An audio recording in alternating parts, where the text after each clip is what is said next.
아멘. 우리는 지난 몇 주간 동안 오늘날의 우상이 어떠한 것들이 있었고 또 우리가 어떻게 우상 숭배를 하고 있었는가를 좀 살펴보았습니다. 다시 몇 가지 좀 돌아보면 첫 번째로 우리가 살펴봤던 오늘날의 우상은 소원이었습니다. 소원. 내가 바라는 간절한 소원. 이 평생 소원이 하나님보다 더 중요하게 여길 수 있다 그랬습니다. 두 번째로 봤던 것은 돈이에요. 돈을 하나님보다 더 중요한 가치로 여기는 거죠. 신앙보다 더 좋은 게 돈인 거죠. 돈이 우상이 되는 거예요. 세 번째로는 뭐냐면 자녀가 될 수 있어요. 자녀. 그 자녀가 내 인생의 전부인 거죠. 모든 걸 걸어버려요. 자녀에게. 이게 우상이 될 수 있다 그랬고요. 네 번째로는 오늘날의 성공, 내 바라는 성공, 이루어지는 것. 이 성공을 위해서는 수단과 방법을 가리지 않아요. 심지어는 성공을 위해서는 종교를 하나님도 이용합니다. 종교를 가지는 것, 내가 교회를 다니는 것이 내 성공을 위해서다. 이렇게 성공을 더 중요하게 여길 수 있다는 거죠. 그리고 우리가 지난주에 배웠던 것은 쾌락입니다. 즐거움. 신앙생활보다 즐거움, 쾌락이 더 너무너무 좋은 거죠. 하나님보다 더 즐거운 것. 이 세상의 쾌락을 못 잊고 마약처럼 그 쾌락에 자꾸 빠져들어가는 것. 그게 위험하다. 우리가 이렇게 보았습니다. 그리고 오늘 마지막 시간인데요. 우리를 위협하는 우상이 뭐냐 하면 바로 내 자신이에요. 그러니까 내 자기 자신. 자기 자신이 우상이 될 수 있다는 뜻입니다. 내 마음의 중심이 하나님이 되는데 하나님이 아니고 내가 주인인 거죠. 오늘날 여러분들이 지금 이 자리에 나와서 여러분들의 주인이 누굽니까? 라고 물으면 당연히 하나님입니다. 예수님입니다. 이렇게 여러분들이 대답하실 거예요. 그런데 급박한 환경을 맞이하거나 아니면 내 감정이 뭐가 요동치는 일이 생길 때 보면 하나님이 내 마음의 주인이 아니라 내 감정대로, 내 형편대로, 내가 생각하는 대로 결정하고 살아갈 때가 많이 있다는 거죠. 급박한 환경 속에서 하나님 어찌해야 됩니까? 라고 물어보는 게 아니라 내 의지대로 살 때가 많다는 거예요. 이것은 다 내 자신이 우상이 된 것이죠. 오늘 본문 2절부터 5절까지 있는 내용을 보면 말세에 이 세상의 특징들을 열거하고 있습니다. 어떠한 세상들이 될 것인가? 총 몇 가지가 있느냐면 제가 세어봤더니 19가지의 뭐뭐하며 이렇게 쭉 나와 있어요. 한번 대표적으로 보죠. 3절 말씀을 한번 보시면 무정하며 이랬죠. 사랑이 없다는 뜻이에요. 무정하면은 원통함을 풀지 아니하며, 이 말은 용서하지 않는다는 뜻이에요. 그리고 모함하며 그랬죠. 모함하며 남을 헐뜯는 겁니다. 그리고 절제하지 못하며, 이건 당연한 것이고요. 사나우며, 여러분 오늘날 너무 사납잖아요. 무서운 세상 아닙니까? 여러분 이제 등산도 제대로 못할 시대가 됐어요. 너무너무 무서워요. 전철을 타도 무섭습니다. 어떤 일이 벌어질지 몰라요. 그리고 선한 것을 좋아하지 아니하며, 이렇게 돼 있어요. 여러분 이러한 특징들을 보면 다 내 자신이 주인이 된 거예요. 그러니까 내 자리에, 가장 높은 자리에 하나님이 있는 게 아니라 내 자아가, 내 자신이 차지하기 있기 때문에 그래요. 내 육체의 주인이 하나님이 아니고 나요. 내 인생의 주인은 하나님이 아니고 나이다. 이렇게 생각을 하는 거예요. 그러다 보니까 이러한 현상들이 벌어지게 되고요. 이러한 현상을 가리켜서 뭐라 그러냐? 자기 숭배라고 부르는 겁니다. 자기 숭배. 그러니까는 우상이 누구냐? 자기가 되는 거예요. 그러니까 나를 숭배하는 겁니다. 그리고 이 자기 숭배야말로 모든 우상에 있어서의 끝판왕입니다. 왜냐하면 모든 사람들이, 거의 많은 사람들이 자기 숭배에 빠져 있기 때문에 그래요. 여러분 이스라엘 백성들이 우상 숭배로 망했잖아요. 그거는 하나님을 안 믿어서가 아니라 하나님을 믿는 것처럼 보이지만 자기를 믿는 거예요. 이게 자기 숭배라는 거죠. 이러한 자기 숭배의 결과가 오늘 본문에 나타나요. 3가지 열매를 맺어요. 자기 숭배하는 세상 어떻게 되는가? 첫 번째로는요, 세상에는 고통이 많아집니다. 세상에 고통이 많아져요. 평안이 없고 고통이 많아지는 세상이 됩니다. 자기 숭배의 결과예요. 1절에 보니까 너는 이것을 알라, 말세에 어떠한 때가 이른다고요? 고통하는 때가 이르러, 이렇게 말해요. 여러분, 이 자기 숭배가 보여주는 대표적인 사상이 인본주의예요. 인본주의. 오늘날 우리 유치원부터 시작해서 대학교까지 모든 이 땅에 있는 학문의 기본 바탕은 인본주의가 깔려 있어요. 그러면 인본주의가 뭐냐? 인본주의의 가장 대표적인 내용은, 핵심은 뭐냐면 인간은 위대한 존재다. 이게 인본주의예요. 인간은 위대한 존재다. 인간에게는 무한한 잠재력이 있다. 그래서 이 잠재력을 교육을 통해서나 아니면 운동선수들은 훈련을 통해서 그 잠재적인 재능을 끄집어내죠. 이러한 사람들이 세상에 많아지면 세상은 유토피아가 된다. 천국이 된다. 파라다이스가 온다. 이 뜻이에요. 이게 인본주의예요. 오늘날 모든 유치부부터 영유아부부터 시작해서 어린아이로부터 대학에 이르기까지 모든 바탕은 거기서 시작되는 거예요. 너에게는 무한한 잠재력이 있고 너는 참 위대한 존재야. 그래서 내가 교육을 통해서 너가 잘하는 걸 끄집어내는 거예요. 너 같은 사람들이 많아지면, 훈련을 잘 받으면 이 세상은 아름다운 세상이 될 거야. 이게 인본주의예요. 근데 여러분, 성경은 어떻게 말합니까? 인간은 위대하다고 말해요? 아니요. 성경은 뭐라고 말합니까? 인간은 죄인이다. 타락한 죄인이다. 위대하긴 뭘 위대해요. 타락한 죄인이에요. 인간에게는 무한한 잠재력이 있다. 아니요. 성경은 뭐라 그러냐면 인간은 그 내면에 죄의 본성이 있다 말이에요. 죄의 본성이 있다. 끄집어내면 될수록 죄가, 더러운 냄새나는 죄가 가득할 뿐이다. 그래서 인간은 스스로 파라다이스를 못 만들어요. 천국을 만들 수가 없습니다. 그래서 누가 와야 돼? 메시아가 와야 된다, 이 말입니다. 구원자가 와야 돼요. 그래서 인간을 천국으로 만들 수 있다는 겁니다. 그분이 누구입니까? 성경은 예수님이 바로 우리의 구원자라는 거죠. 예수님만이 천국을 만들 수 있다. 여러분, 인본주의하고 성경과는 정반대 아닙니까? 위대하다? 아니요. 죄인이다. 타락한 죄인이다. 인간은 무한한 잠재력이 있다? 아니요. 인간은 그 깊은 속에 죄성이 남겨 있다. 그래서 인간은 스스로 천국 못 만든다. 파라다이스 못 만들어요. 하나님의 아들 메시아가 와야 돼요. 구원자가 와야만이 비로소 천국이 완성이 된다. 이 뜻입니다. 여러분, 화면에 보면 요즘 유명한 영화가 하나 있어요. 콘크리트 유토피아라는 영화인데, 여러분, 제가 포스터를 가져왔어요. 보셨어요? 보신 분들이 계시다면 상당히 빠른 분인데, 이병헌 주연의 콘크리트 유토피아, 요즘 막 인기가 많아요.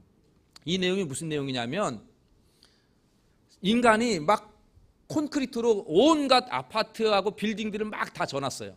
근데 자연재해 앞에 다 무너져 버려요.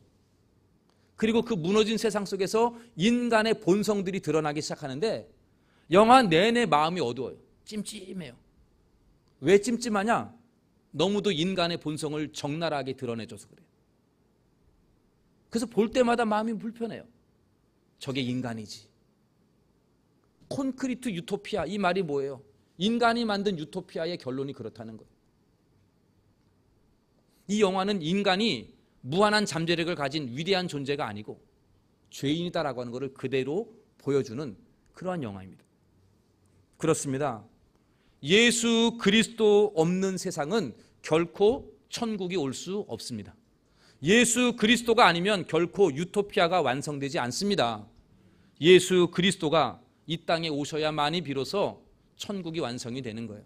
예수 그리스도가 없는 세상은 위대한 존재가 아니라 죄인의 인간들의 그 본성이 드러나서 고통과 파멸뿐입니다. 우리가 이 세상을 살아가고 있는 이 세상이 증명하고 있지 않아요. 오늘날 저와 여러분들이 살고 있는 이 세상이 지금 어떤 세상인지를 증명해 주잖아요. 교육을 잘 못 받아서 그래요? 운동을 잘 못해서 그렇습니까? 사람의 그 잠재력을 끌어내지 못해서 그런 거예요? 아니에요.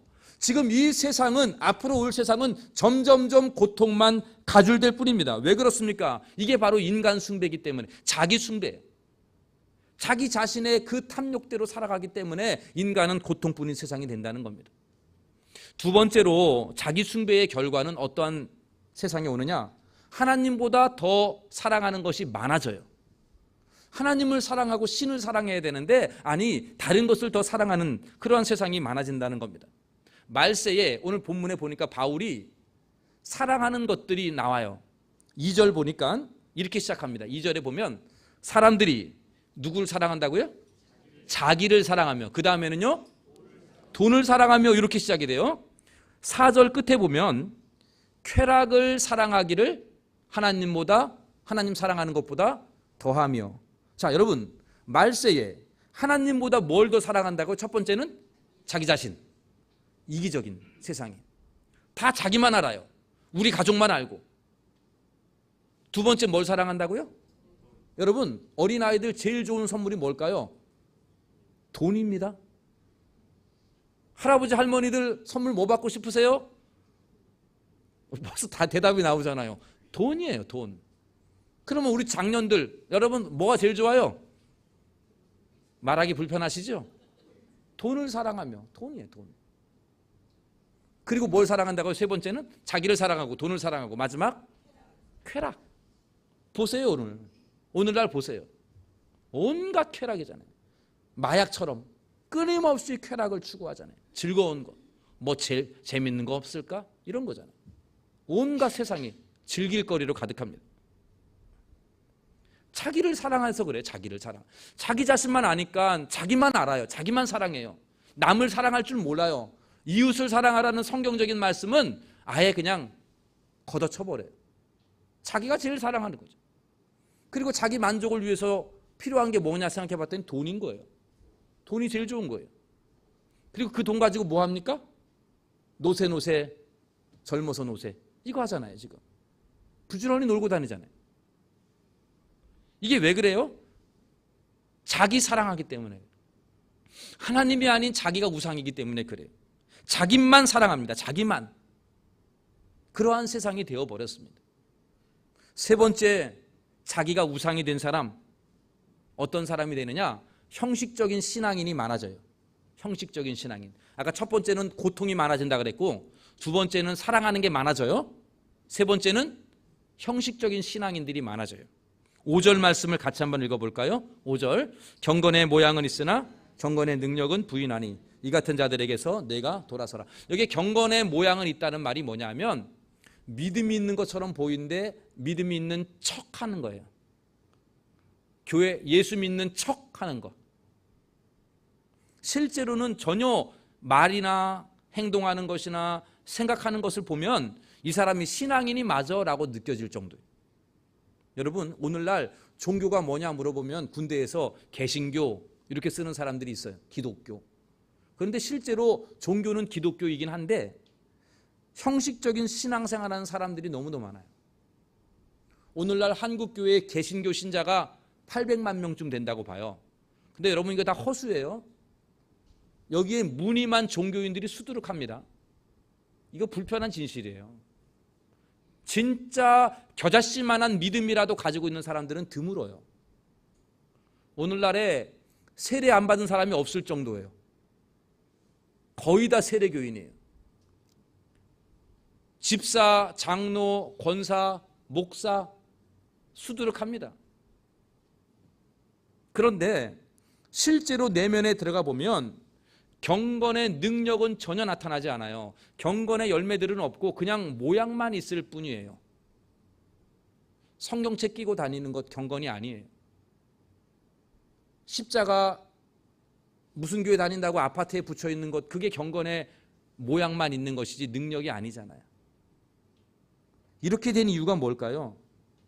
하나님이 마음의 중심이 아니고 자기가 마음의 중심이기 때문에 그렇게 되는 겁니다. 내가 여전히 내 자신의 주인이 되어버린 거죠. 이처럼 자기 숭배, 하나님이 아닌 자기 숭배에 빠져 있는 사람들은 하나님 사랑하지 아니하고 자기 자신 사랑하고 돈 사랑하고 쾌락 사랑합니다. 더 중요하게 여겨요. 또 자기 숭배에 빠져 있는 사람들은 형식적인 신앙인들만 생겨나요. 오늘날 한국 교회가 자기 숭배에 빠져 있다고 봐도 틀리지가 않아요. 우상에 빠져 있는 거예요. 형식적인 신앙인들이 많으니까 빛과 소금 되지 않아요. 그러니까 이 세상이 평안이 아니라 고통만 가중할 따름이에요. 성도들이 많으면 뭐합니까? 다 가짜인데. 그러니까 세상에 더 고통밖에 없죠. 그러기에 이 자기 숭배라고 하는 이 우상 숭배는 모든 우상 가운데 최고예요. 끝판왕이에요. 오늘날 우리들이 그럴 가능성이 너무도 많다는 거예요. 오늘날 저와 여러분들 우리 동대문 중앙교회에 등록한 성도님들 가운데 하나님을 섬기는 게 아니라 우상을 섬기는 사람들이 부지기 있을 수 있다는 얘기입니다. 예레미야의 선언이 그거 아닙니까? 유다 백성들을 향하여 하나님이 이 나라를 멸망시키는 이유는 우상 숭배다. 유대인들은 전혀 생각하지 않았어요. 왜 우리 하나님 섬기는데요? 여호와 하나님이 우리의 주인인데요. 그러나 그들은 다 우상이 가득했다고, 자기 자신의 우상. 여러분, 그렇다면 이 자기를 사랑하고 자기만 아는 자기 중심이 자기 일 숭배하는 이 우상을 어떻게 하면 깨뜨릴 수 있을까요? 이 자기를 숭배하는 이 우상에서 내가 어떻게 나올 수 있을까요? 탈출할 수 있는 비결이 뭘까요? 오늘 디모데후서 3장에는 다 답이 나와 있어요. 두 가지 답을 오늘 바울은 우리에게 제시하고 있습니다. 첫 번째는 뭐냐 하면 예수님 안에 경건하게 살라 이거예요. 경건하게. 경건의 모양만 잊지 말고 경건의 능력을 가지고 살라고 말해요. 여러분 12절 말씀 3장 12절 쭉 내려가 보시면 이렇게 말씀합니다. 우리 같이 한번 읽어보십시다. 무릇 그리스도 예수 안에서 경건하게 살고자 하는 자는 예수 안에서 경건하게 살고자 하는 박해를 받을 것이다. 이 세상에선 다 자기만 섬기고 있는 사람들인데 경건하게, 진짜 경건의 능력을 가지고 살아가는 것. 이 경건이라는 말의 의미는 하나님처럼 이 뜻이에요. godliness, 영어로 말하면 하나님 닮는, 하나님과 같이 하나님의 성품을 닮아서 사랑을 하고 하나님의 성품을 닮아서 좀 정직하고 공의롭게 그렇게 살아가는 사람들이 많아야 된다는 거예요. 겉모양만 그리스도인이 아니라 실제로 예수님의 성품을 닮아가는 사람, 그러한 사람들은 이 세상에서 핍박을 받을 수 있고 손해를 당할 수 있지만 그러한 사람들은 자기 우상에 빠질 수 있는, 그 우상을 깨뜨릴 수 있는 능력이 있는 거예요. 우리 모두가 경건한 사람 됩시다. 예수님처럼 삽시다. 그런 삶을 살아가시기를 바랍니다. 무늬만 경건의 사람 말고, 겉으로만 드러내는 형식적인 종교인 말고 진짜 예수님처럼 생각하고 예수님처럼 말하고 예수님처럼 행동하는 우리 동대문 중앙교회가 되기를 간절히 소원합니다. 두 번째, 자기 우상을 깨뜨리는 비결. 두 번째는 성경을 충실히 보고 순종하는 것이에요. 성경을. 오늘 본문 끝에 보면 15절, 16절, 17절에 다 성경 이야기하고 있어요. 우리 15절 말씀을 대표적으로 한번 읽어봅시다. 15절, 또 어려서부터 성경을 알았나니 성경은 능히 너로 하여금 예수 안에 있는 믿음으로 말미암아 구원에 이르는 지혜가 있게 하느니라. 여러분 그 뒤에도 계속 성경이 어떤 능력이 있는지를 얘기하고 있어요. 어려서부터 성경을 알았나니, 여러분 우리가 성경을 언제부터 알았어요? 너무도 오래됐잖아요. 10년, 20년, 30년 됐잖아요. 아니 우리는 모태신앙이라 그래요. 어릴 때부터 주일학교부터 성경을 배워요. 성경 말씀이 내 삶의 지침이 되고 성경이 나를 움직이는, 성경대로 살아가야 되는 것이. 약국에 가면 약사가 약을 지어줘요. 그리고 어떻게 먹으라고 용법을 가르칩니다. 약을 보면 그 작은 깨알과 같은 글씨로 어떻게 먹으라고 나와 있어요. 그 용법대로 먹지 아니하면, 내 마음대로 생각해서 먹으면 여러분 건강을 더 해칠 수가 있잖아요. 과용할 수 있거든요. 남용할 수 있고요. 성경이 동일해요. 여러분의 인생에 성경은 인생 사용 설명서예요. 내비게이션이에요. 성경 말씀대로 살아야 구원에 이르기고 성경 말씀대로 살아야 믿음으로 살아가는 지혜가 그 가운데 담겨 있고 성경 말씀대로 살아야 복을 받는 것입니다. 성경 말씀대로 살아야 여러분들의 삶에 유익이 돼요. 내 마음대로 살게 되면 남용하게 되는 결과를 낳게 된다는 것이죠.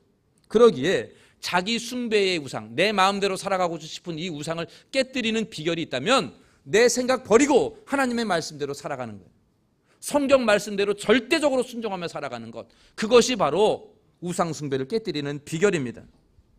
사랑하는 동대문 중앙교회 성도 여러분, 여러분 경건한 사람 되십시다. 성경책만 끼고 살아가는 나는 집사야, 나는 권사야, 이게 아니라 진짜 경건의 능력이 나타나도록 예수님처럼 생각하고 예수님처럼 말하고 예수님처럼 행동하는 진정한 경건의 능력이 여러분들의 삶에 나타나기를 바랍니다. 내 집 앞에 동대문 중앙교회 다닌다는 그 표시만 있는 게 아니라 진짜 그리스도인다운 집이 되기를 바랍니다. 경건한 삶이 되시기를 바랍니다. 두 번째로는 성경 말씀대로 순종하십시다. 여러분 앞에 있는 성경 말씀 일주일에 한 번만 보는 게 아니고 여러분들의 삶에 늘 계속해서 봐야 할 말씀이에요. 그 말씀으로 여러분 절대적으로 복종하고 순종하여서 여러분들의 인생이 여러분들의 가정이 성경이 인도하는 대로 살아가서 복된 삶으로 나아가는 놀라운 교회가 되기를 간절히 소원합니다. 말씀을 정리하겠습니다. 우리는 지난 2달 동안 오늘날의 우상이 어떠한 것들이 있는가, 어떠한 형태의 우상들이 있는가를 살펴보았습니다. 우상 숭배란 한마디로 정리하면 하나님이 있어야 될 자리에 하나님이 아니라 다른 것들이 차지하는 것, 그걸 우상이라 부릅니다. 하나님만이 있어야 될 자리에 다른 것이 차지하는 것, 그게 우상이에요. 여러분들의 마음속에는 각자 다 가장 중요한, 가장 고귀한 의자가 하나씩 있다고 생각하십시오. 의자. 그 의자에 하나님이 앉아 있다면 여러분들은 하나님을 섬기는 사람이 될 겁니다. 그런데 그 가장 중요한 여러분들 마음에 있는 의자에 돈이 앉아 있다면 돈이 여러분들의 주인이 될 거예요. 돈이 여러분들의 주인이 되어 여러분들은 노예가 될 겁니다. 그 의자에 자녀가 앉아 있다면 죄송하지만 자녀가 여러분들의 노예가 될 거예요. 특별히 젊은 부모들은 기억하십시오. 나이 드신 부모님들은 자녀를 믿었더니 손해가 보는 거 알아요. 이것들 믿어봐야 소용이 없구나, 이걸 알아요. 그런데 젊은 부모들은 몰라요, 그걸 잘. 그래서 내가 내 욕심대로 아이들을 만들려고 해요. 마치 토기장이가 진흙을 자기 마음대로 만들려고 하는 것처럼 부모가 자녀를 자기 마음대로 가르치려고 한다고요. 하나님이 키워야 되는데, 하나님이 이 아이를 다듬어 갈 터인데 못 맡기는 거예요. 자녀가의 우상에 빠질 수 있어요. 여러분들 마음 중심의 의자에 성공이라는 것이, 명예와 성공이 자리 잡으면 그것이 여러분들의 주인 노릇할 겁니다. 여러분들의 마음의 중심의 의자에 쾌락이 자리 잡으면 쾌락이 여러분들을 노예로 만들어 버릴 겁니다. 여러분은 쾌락의 노예가 될 거예요. 여러분들 마음의 중심에 여러분들 자신이 앉아 있다면 여러분들이 인생의 주인이 되어 버려요. 그러나 여러분들의 마음의 중심의 의자에 하나님이 앉아 계신다면 여러분들의 인생의 주인은 하나님이 되실 것입니다. 여러분들의 마음의 중심의 의자에 예수님이 좌정하신다면 여러분들의 인생은 예수님이 주인이 되실 것입니다. 사랑하는 동대문 중앙교회 권속들 여러분, 하나님을 주인으로 모시기 바랍니다. 예수님을 나의 구주로 영접하시기를 바랍니다. 하나님이 앉아 계실 최고의 자리에 다른 것이 앉지 않도록, 그것이 여러분들의 우상이 되지 아니하도록 철저히 그 모든 것들을 내려놓으시기를 바랍니다. 우상이 되면 그것이 여러분들을 배신할 거예요. 여러분들을 찌를 것입니다. 결코 여러분들을 평안의 길로 인도하지 못할 것입니다. 여러분, 여러분들의 마음의 1순위는 하나님이에요. 자녀가 1순위 아니에요. 돈이 1순위 아닙니다. 여러분들의 성공이 1순위가 아니고 즐거움이 1순위 아니고 여러분들 자신도 1순위가 아니에요. 여러분들의 인생의 최고 1순위 가치는, 최고 보물은 하나님이심을 명심하시기를 바랍니다. 2순위가 1순위가 되는 순간 우상이 되는 겁니다. 2순위는 2순위대로 있어야 돼요. 자녀가 귀중하지 않다는 게 아닙니다. 돈이 귀하고요, 성공하는 거 귀하고요, 또한 즐기는 것도 좋아요. 여러분들 자신 다 귀한 것들입니다. 그러나 그것은 2순위에 불과하지 1순위는 하나님이라는 것 항상 명심하시기를 간절히 바랍니다. 오늘 마지막으로 요한계시록 3장 20절의 말씀을 함께 읽고 마치려고 합니다. 여러분, 이 말씀은 예수님께서 라오디게아 교회 성도들에게 하시는 말씀이었어요. 같이 읽어봅시다. 볼지어다 내가 문 밖에 서서 두드리노니 내 음성을 듣고 문을 열면 내가 그에게로 들어가 그와 더불어 먹고 나와 더불어. 충격적인 말씀이에요. 라오디게아 성도들에게 하는 말씀. 그들은 주님을 내 마음에 모셨다라고 생각하는데, 아니, 그들의 마음은 자기로 가득했어요. 온갖 물질로 가득했어요. 타락으로 쾌락으로 가득해버렸어요.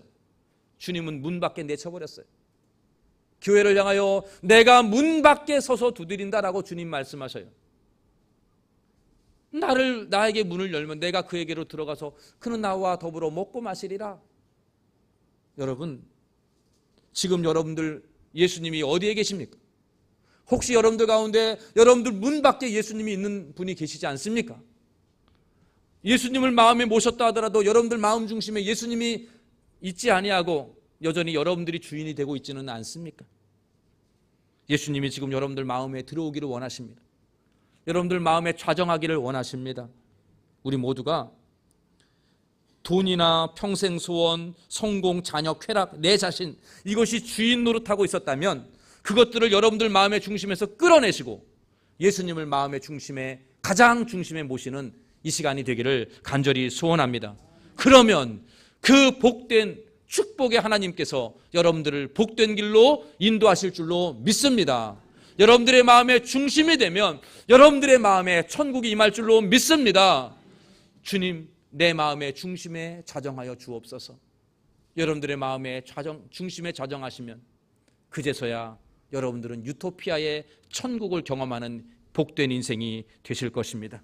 간절히 바라기는 우리의 남은 인생, 지금보다 더 복된 삶이 되기 위해서 여러분들의 인생의 주인을 예수 그리스도로 모시고 나머지 것들을 이순위로 내려놓고 주님과 더불어 먹고 마시며 주님이 주시는 참된 평안과 참된 기쁨과 참된 복을 누리는 우리 동대문 중앙교 성도님들 다 되시기를 예수님의 이름으로 간절히 축원합니다. 기도하겠습니다. 하나님 아버지, 이 땅에 어떠한 우상의 형태들이 있었고 그 우상이 우리를 어떻게 지배하고 있었는지를 보았습니다. 우리 동대문 중앙교회가 오직 하나님만 섬기고 예수를 나의 구주로 영접하며 살아야 할 터인데 그러하지 못했음을 회개하오니 용서하여 주시옵소서. 이제 다시 우리의 마음의 문을 열어 주님을 영접합니다. 내 마음의 중심에 예수님이 중심으로의 보좌로 좌정하시기를 원합니다. 주님, 저희들 마음속에 중심에 좌정하여 주시고 저희를 다스려 주시옵소서. 우리의 인생이 오직 하나님의 손에 있사오니 하나님 역사하여 주시고 주장하여 주시옵소서. 그리하여 우리 동대문 중앙교회 모든 권속들이 하나님이 인도하시는 복된 길로만 인도함 받게 하여 주시고 우리 마음의 모든 고통이 사라지고 주님이 주시는 평안으로 충만하게 하여 주시옵소서. 우리 동대문 중앙교회 권속들의 가정에 우리 주님이 호주가 되어 주시옵소서. 우리 동대문 중앙교회 공동체에 우리 주님이 주인이 되어 주시옵소서. 이 모든 말씀 예수님의 이름으로 기도하옵나이다. 아멘.